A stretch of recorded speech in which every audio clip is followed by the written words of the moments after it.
बोले जय महाकाली की जय। हम लोग यहाँ महादेव घाट के शमशान घाट में हैं और यहाँ पर अमावस्या पे एक अच्छी पूजा, मुझे 12 साल का कल्प वर्ष जो मना रहे हैं। चरणलाल सोनवानी जी हमारे साथ में, CL सोनवानी जी हमारे साथ में हैं और ये एक तंत्र को लोगों तक पहुँचाने का एक काम कर रहे हैं और सार्वजनिक सबके जन कल्याण के लिए। अभी कई सारे लोगों की अकाल मृत्यु हुई है तो उनका पिशाच मोचन, इसके अलावा नाग बलि, ये 2 बड़ी पूजा उन्होंने की है कि श्राद्ध नहीं कर पाते हैं, उनकी आत्मा की शांति नहीं हो पाती है तो वो शांति करते हैं। क्या कहेंगे सोनवानी जी आज के आयोजन के लिए?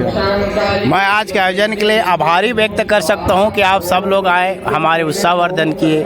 चाहता हूं कि भगवती आप लोगों को, आपके जीवन का कोई अभाव ना रहे, अब सभी लोग शांति रहे, सबसे अच्छे रहे, यही मेरे निवेदन है। बड़ा डर रहता है, डर होता है कि शमशान में जाके। आदरणीय एक बताऊं, डरने वाले घर में भी डरते हैं और नहीं डरने वाले कहीं नहीं डरते। हम चाहे शेर देखना है और जंगल ले जाएंगे तो कैसा देखोगे यार। आज ये मूर्ति जो है स्थापना हुई है इनकी, आज ही विसर्जन हो जाएगा जी। ये मुझे लगता है कि कहीं होता है। हाँ नहीं, शमशान काली में एक है तो जनरली ऐसा पूजा होती नहीं है, लेकिन इसकी पूजा का विधान यह है कि सूर्यास्त के बाद और सूर्यास्त के पहले विसर्जित हो जाती है। नाग बलि के अलावा पिशाच मोचन और ये मिर्ची, कितनी मिर्ची लगती है? मिर्ची भैया 1 कुंटल से ज्यादा, 1.5 कुंटल मिर्ची है। और किसी तरीके की पूजा भी करते हैं इसमें? रात भर ये पूजा चलेगी? नहीं, पूजा इसमें चक्र से माँ काली 6 सिंहासनों पे बैठी हुई है। जी जी। तो हर एक चक्र में एक सिंहासनों के उनकी आहुतियाँ देते हैं हम लोग।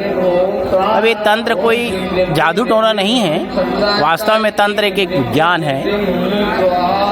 विज्ञान के तहत में लोगों के अंदर में जो भय है, आपने कह रहे थे कि वैदिक परंपरा है और हमारे यहाँ सनातन धर्म से ये चलती आई है ये चीजें, तो इस पे भी करते हैं काम आप? जी, ये पौराणिक प्रथा है जो चल रहे हैं। आज भी भगवती का प्रेरणा है, वो कर रहे हैं आदरणीय हम लोग। जब तक वो चाहेंगे तब तक करेंगे, जब तक कृपा होगी तब तक होते रहेगा। या तो और लोगों को क्या कहना चाहते हैं कि आज तो महिलाएं भी, मुझे लगता है कि इस शमशान घाट के परिसर में जाती नहीं है। यम यम चिंतते कामम ताम ताम प्राप्नोत निश्चितम।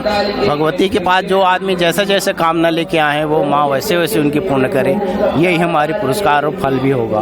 एक अच्छी बात कहेंगे, जिस भाव से आओगे आप, भाव अगर अच्छा होगा तो अभाव नहीं होगा। क्या तो नहीं होगा ना आदरणीय, भाव के बिना तो संसार में सुनिए। अब आप लड़के को आप बिना भाव के बुलाइए, आपको रिप्लाई देगा तड़क से। जी जी। तो भाव से आप किसी को भी बुलाएंगे तो कुछ चमत्कार भी होते हैं इस रात के? नहीं, हम वो चमत्कार के बारे में हम आपसे बात नहीं करेंगे। ऊपर वाले आदमी हो अनबन छाप ठीक है, आप सबका आशीर्वाद बना रहे।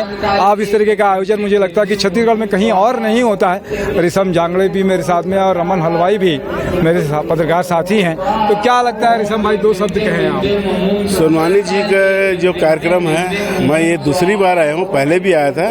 जो ये भक्ति भाव से जो कार्यक्रम होता है, माँ भक्ति, माँ देवी काली माता की जो पूजा होती है, इतनी पूजा शमशान घाट में जो होनी चाहिए विश्व के अंदर में, ये मेरे को रायपुर के अंदर में जो शमशान घाट में दिखता है, ये माँ की आशीष कृपा है कि पूरे छत्तीसगढ़ को सर्व संपन्न और सद्भाव के आशीर्वाद से ये पूजा होती है। क्या कहेंगे रमन भाई, ये पूजा हो रही है, आपके तो भाई भी जुड़े हुए हैं और पत्रकार भी हो, बहुत सारे देखा आपने, ऐसी पूजा नहीं देखी आपने? 5-7 वर्षों से मैं भी आ रहा हूँ, मैं देख रहा हूँ सारी चीजें यहाँ, पूजा पाठ, लोग परिवार। और सबसे बड़ी मिथ्या जो शमशान में लोग नहीं आना है, ये मिथ्या है, वो टूटती है। यहाँ पे छोटे से बच्चे से लेके बुजुर्ग तक के हर कोई पहुँचता है और सारी रात रहते हैं और सही अपनी मनोकामना पूर्ति होती है लोगों की, सही चीज़ें यही। बहुत अच्छी बात है। मैं अंटू भैया से आग्रह करूँगा कि देखेंगे कि यहाँ पर बड़े जो है संख्या में लोग यहाँ पर उपस्थित भी हैं और लग रहा है कि इस तरीके से आज जो है कि एक अच्छा आयोजन हो रहा है। और उन्होंने कहा, सोनवानी जी ने एक बड़ी अच्छी बात की कि ये ज्ञान है और एक विज्ञान है ये, और इसके साथ में काम चलता है कि ये विज्ञान है और इसके तहत में ये पूजा पाठ करते हैं। भ्रम भी है लोगों का कि शमशान में नहीं जाना चाहिए, शमशान काली की माँ की स्थापना यहाँ पर हुई है तो ये इसका विसर्जन भी आज हो जाएगा, आज स्थापना भी हुई है उनकी, तो ये भ्रम भी तोड़ता है। बहुत सारी भ्रांतियाँ ये जो आयोजन है वो दूर करता है। शाम पीठिका छत्तीसगढ़ की रायपुर में स्थापित है ये, बहुत सारे साथी जुड़े हुए हैं। मेरे साथ में नरेंद्र ठाकुर जी भी, अंटू भैया, उनका भी धन्यवाद। जय जोहार, जय छत्तीसगढ़।